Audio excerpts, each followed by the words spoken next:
ลกุศลของตามภายแก่ถึงตั้งแก่พ่อแม่ญาติตระกูลวงศาคุณญาติตายายก็เกิดไม่เกิดเจ้ากรรมในเวรเป็นพิษที่ละพงจะมาจดชื่อยินดีเราดูรักษาบุญกุศลของตามปัตเต้าเจ้าน้ำจิ๋วเจ้ากับน้องน้ำงานยังเกิดตัวกิญญาสัจจการหรือว่าทำสาระ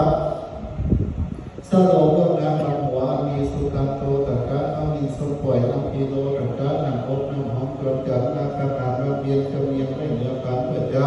สัจจะสุนาการหรือว่าทำสาระสโลกน้ำดำหัวยังตกตัวเห็นผู้ฆ่าเรากับผู้ฆ่า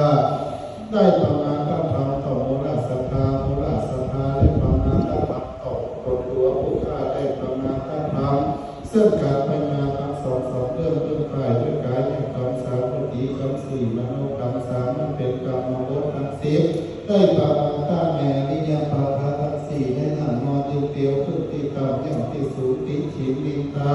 ให้เราแค่จะควรได้กล่าวคำมันพิพวนบอกของสิ่งของคำของว่าปฏิบัติอย่างผู้ฆ่าอย่างที่ตอนนั้นแล้วเล่าหลังมันเป็นเหตุแห่งความนาตาแบบนี้พวกข้าก็มีปฏิฆานาเอาอย่างเชื่อปรมิสาปุจจาสุนาทั้งหลายทั้งมวลกลุ่มนี้แล้วผู้ใดทำนาการขัดเกี่ยวกับกายเกิดเป็นแห่งห้องนาทีปิภาโออโหสิกรรมจะได้กายเกิดเป็นสิวดานุธรรมกับแก่กล้าตั้งจักขังตั้งเสียยังสักกะมักกาคนตามคนงานความดีจะเข้าไปสู่สวรรค์จังฟ้าและพระนิพพานบุญกุศลอิ่มเจ้าได้กระตักติการ